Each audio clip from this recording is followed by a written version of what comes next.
Hey guys, welcome back to the Thisissoul Skate Shop YouTube channel. Right now I have all the Roces M12 skates right in front of me and I'm gonna do a review of them. I'm gonna run through the history of the skate, tell you what editions are on the market right now, tell you my honest opinion about them, and the ways how you can improve the skate. So if you want to learn more about the Roces M12 skate, continue watching this video.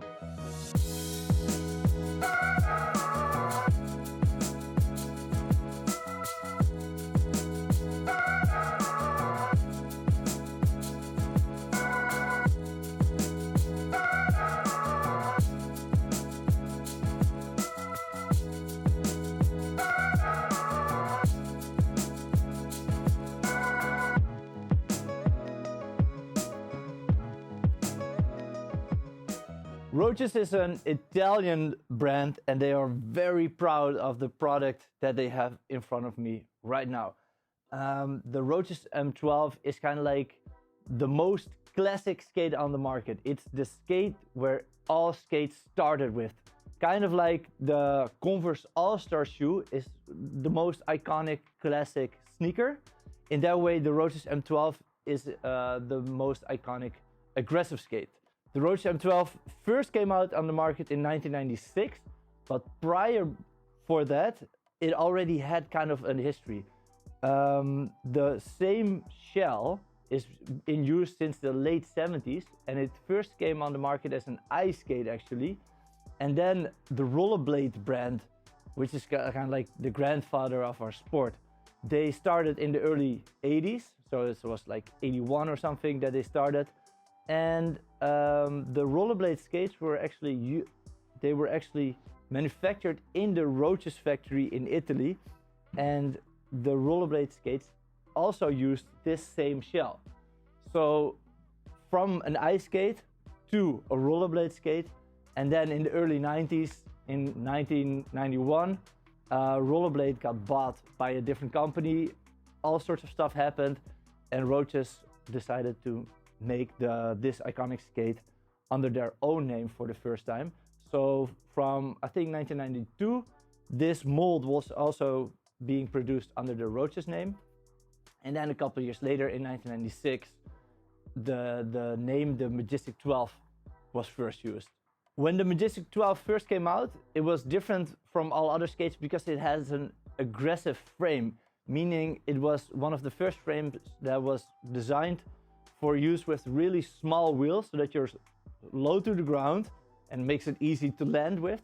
And having small wheels creates a little gap in between. And with that gap, you can grind. This right here is the actual skate from that era. And you see also it has a grind block underneath and a nice big split to grind on. A nice groove. Back then it also had a high cuff. Later in the late 90s, the skate got a low cuff, and in the 2003 the skate got a sole plate. So it took quite some time. It took like 7 years for the skate to get a sole plate, and the sole plate never changed. So for 20 years already it has the same sole plate.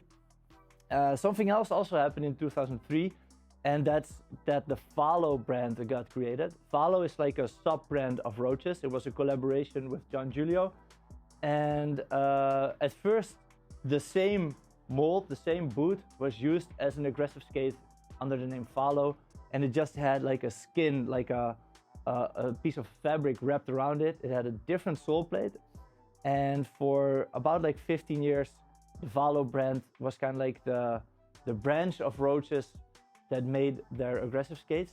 During that time the Roces M12 actually never died. It was still there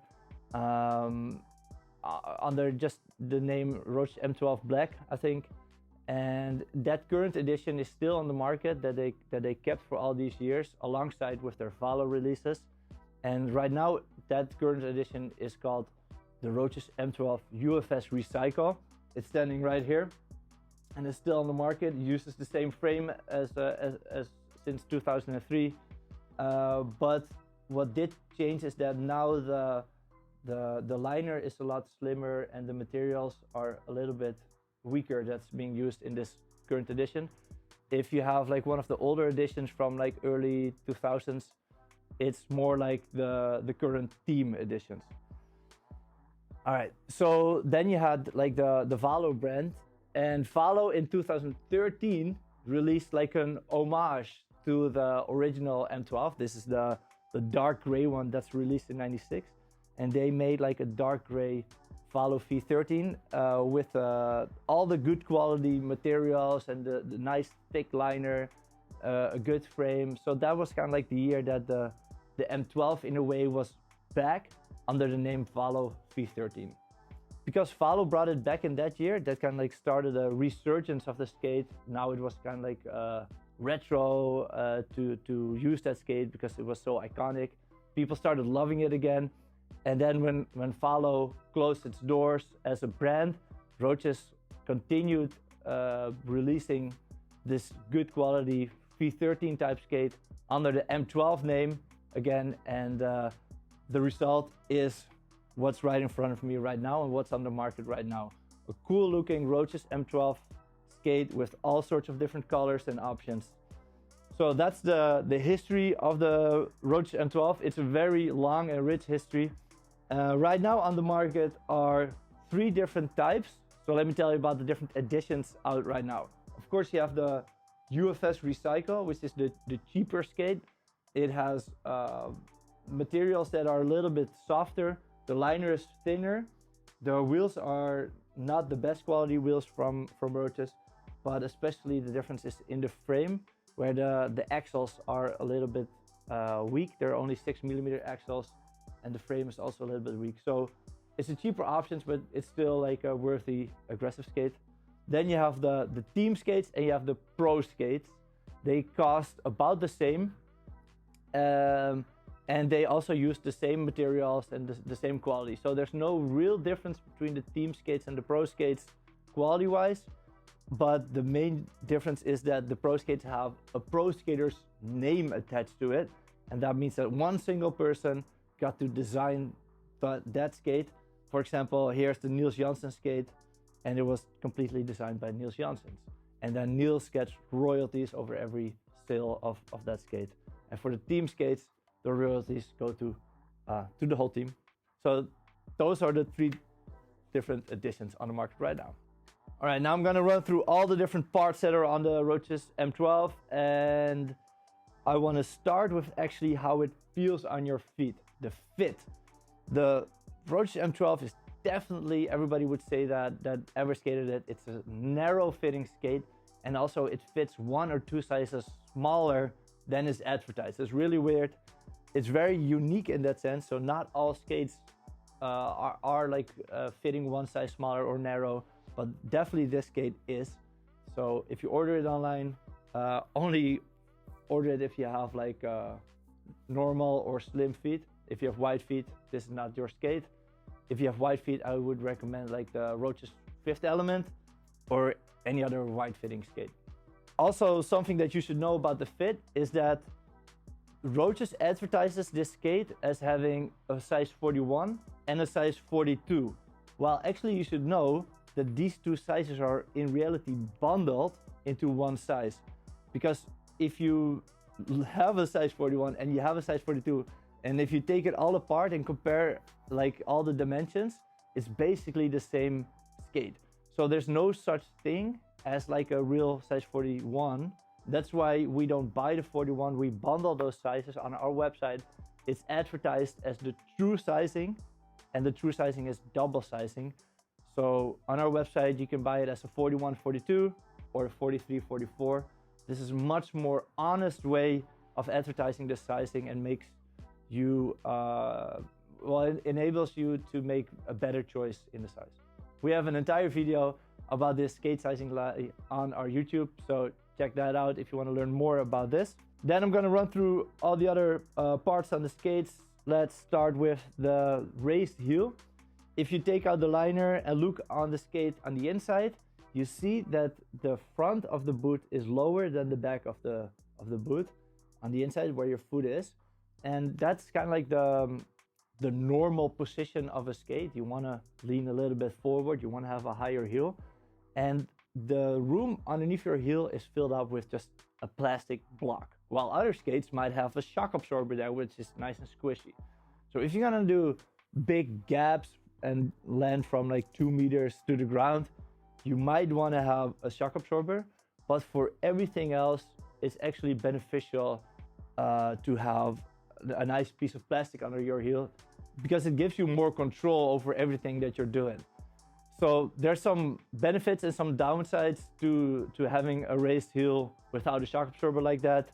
But I can also maybe assure you a little bit that I've seen some pro skaters use this skate and jump from pretty high without like bruising their heels or like hurting themselves.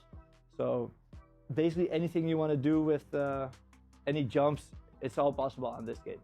I also do not advise putting in an extra shock absorber in the skate. Some people want to do that instinctively, but then you raise your heel even more, and then the flex gets it gets to be a little bit of a weird thing if you raise your heel too much. If you want to put a little cushioning underneath, I would not do it more than a couple of millimeters. All right, now let's talk about the liner. There's 2 different editions of the liner right now on the market, at least. So you have the Team and Pro type liners, which are really nice and thick and comfortable. And there's the UFS Recycle liner, which is, in my opinion, also comfortable, but just thinner. The thinner one might actually be the nicer one because it gives you more room in the skate. If the skate feels really tight for you, then it's good to have a thinner liner. The thicker liner gives a lot of pressure, which also means that you have more control because it locks your foot in properly. And if you have the thicker liner, or think about getting a skate with the thicker liner, then also take into account that it breaks in a lot. So I've seen like old liners and what's being done with them. The padding goes from being like this thick, like 1 centimeter, to like a half centimeter. It gives in a lot. Now let's talk about the buckle.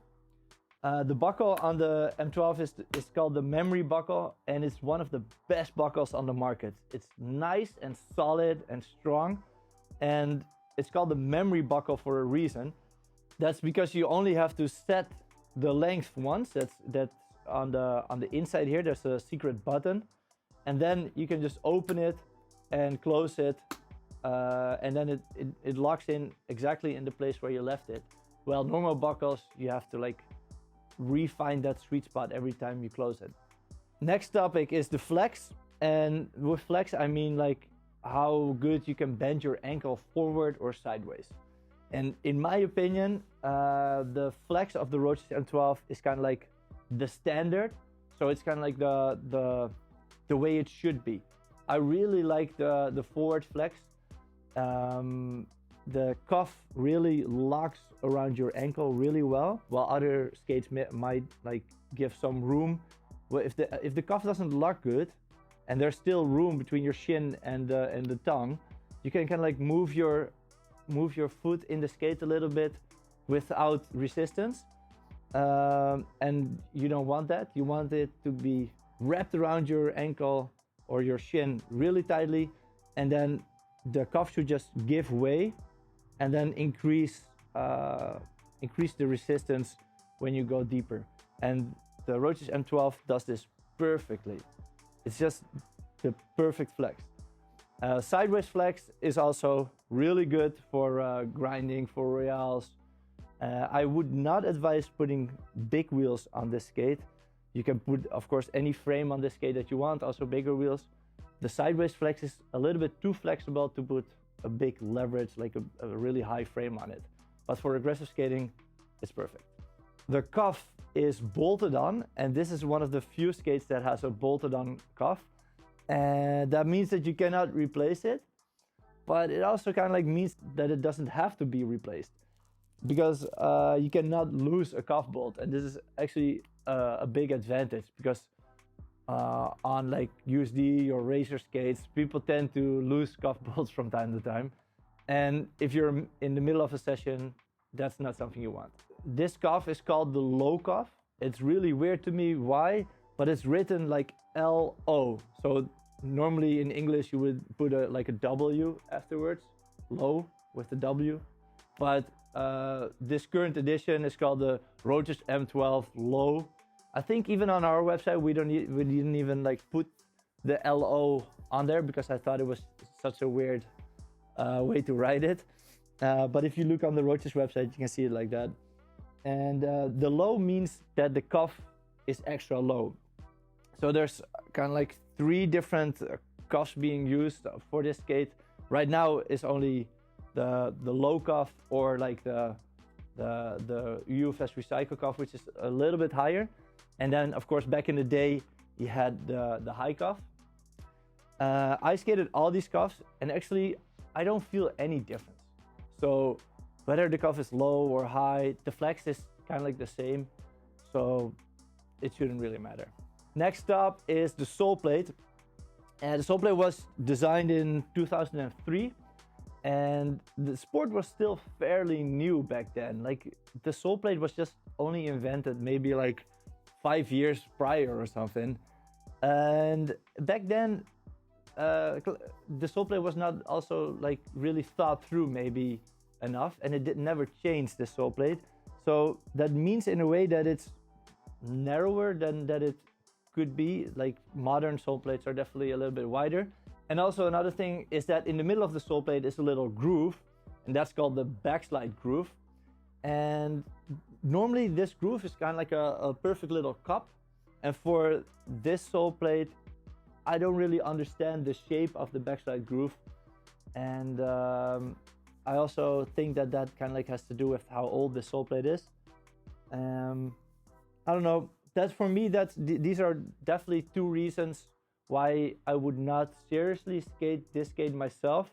I see a lot of other people skate it without any trouble. They do perfect royales on it in the backslide groove, or and if you can just do a sole grind, you can definitely sole grind on this one as well. But for me, it's just a little bit narrow, and the backslide groove is a little bit weird. There are aftermarket sole plates, which I'm gonna talk about at the end of the video. Next topic is the frame. The frame is mounted with the UFS mounting standard, which means that any frame on our website, thisissoul.com, that is listed with UFS in the name of the frame will fit on this boot. So there's a whole aftermarket for frames. You can pick any like wheel dimension, 3 wheels, 4 wheels, 5 wheels, whatever you want, big wheels, small wheels.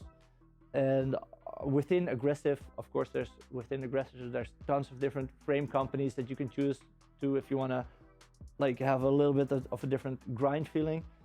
But I think actually the frame that's currently on this skate is maybe one of the most underrated frames on the market, because this Roces M12, at least the one that's on the Pro and the Team frames, is really solid and strong. It's kind of like undestroyable. It's really good. It sits a little bit in the middle between being a flat frame and an anti-rocker frame, meaning if you take out the middle wheels, it's an anti-rocker setup. So you only have 2 wheels on the outside and small grind wheels in the middle. That's how this skate comes, by the way. The grind wheels are to help you with grinding. And if you want to have a more pleasant feeling while riding, I do recommend, especially if you're like a beginner or if you're not really sure how much grind you're really gonna do, I do recommend to putting some extra wheels in the middle to give you a better rolling experience. The frame on the UFS Recycle, however, that is a cheaper version of the frame, and I would definitely not say that that's a good frame. For a lot of the skates, if they come right out of the box, you can see that the wheels are a little bit loose already, and you can tighten the axles all that you want, but it just doesn't work to just tighten them. What does work if you have the skate and the wheels are a little bit loose is to put a little ring, like a washer, put it between the axle and the frame, and then that makes that the wheel can tighten better, so that the wheel doesn't wiggle anymore. Next topic are the wheels. You can see that there's two different types of wheels here on all these skates. There's the black one here, which is on this pro skate, and there's the gray ones. The black one also comes in a white edition, so if you have a black or a white Roces wheel, those are the ones you want. They are a lot faster and better. It's also slightly bigger, but it's just the general quality of the wheel is better. The gray wheels are fine. I mean, they roll their wheels. They don't like break down after a couple of sessions, but they're just a little bit slower. In general, if you want to ride faster, then we do advise to upgrade to some better quality. But for now, if you just buy these skates, the wheels are fine. Last topic of the video is how to customize these skates. And there's a lot of options to improve it. So let me run through all of them for you. First one is it's really nice to have a tight skate. So these laces are actually pretty okay. I like these laces. I would use these laces, but it's just even better to put in some waxed laces. So if you want to improve the laces, you can just putting in some waxed laces. The insole is just a standard insole, which is in the liner. It's fine, but if you put in a Superfeet insole, I do that for all my skates and also my shoes. I have it in my shoes as well. The Superfeet sole plate is actually hard underneath. It's kind of counterintuitive, but if you have something hard under your foot, you can translate your movement from your foot to your wheels better, because the first contact with the skate is the insole, and if you move your foot, your movement is needed to be translated through the insole. So if it's hard, it's more responsive and you can skate better. Of course, if you want to go faster, don't think about changing the bearings. The bearings are fine for these skates, but you can put in some undercover wheels or wheels that have a metal core. They also tend to go a lot faster than regular wheels. So upgrading your wheels is definitely one thing you can do to go faster. A lot of skaters struggle between the joy of rolling and the joy of grinding, and they don't really match. So almost everybody that I know that has this skate changes the frame to a wish frame. It's written OIC. If you ask me right now, that's the best kind of like solution between rolling and grinding, because it offers a really big grind space in the middle and still has 4 wheels. There's other options on the market as well. There's like Ground Control has some frames. You have the Solar frame. There's a few different flat frames on the market, and getting an aftermarket frame which is a little bit more thought through on how to accommodate for both rolling and grinding is a good upgrade on this skate. If you want to change colors, then you can change the color of the sole plate. You see here that there's a red sole plate, here's a black one, here's a yellow one. And on our web shop, you can just buy aftermarket sole plates in all sorts of different colors. You can also take off the entire sole plate. And if you want to cruise more and not be stuck with the universal frame system mount that the sole plate is using, then you can also put on a Trinity adapter from the Powerslide Zoom or the Powerslide Sway skate. Oh, I think it's the USD Sway. Sorry, USD Sway Powerslide Zoom skate. It has a Trinity adapter. You just take off the sole plate, drill new holes, put on the Trinity adapter. It's quite some work, but if you're a bit handy, you can do it. And then you can mount any Trinity frame on the boot. So that's also a cool thing that you can do to customize this skate. But then, of course, you wouldn't be able to grind on it anymore. All right, so these are all the things that I can think about to say about this skate. If I missed anything really important, please drop it in the comments of this video so that we can all learn from that. And we have more videos like this on our YouTube. We make a new video every week.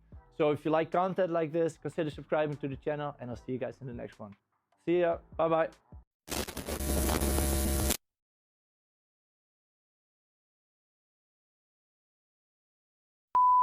I forgot the ways to improve it, so I'm gonna do it again. 12. Wait, I'm rambling. Should I start over? Wait, I need to check this. The cheap word. Yes. Okay. What's this sound?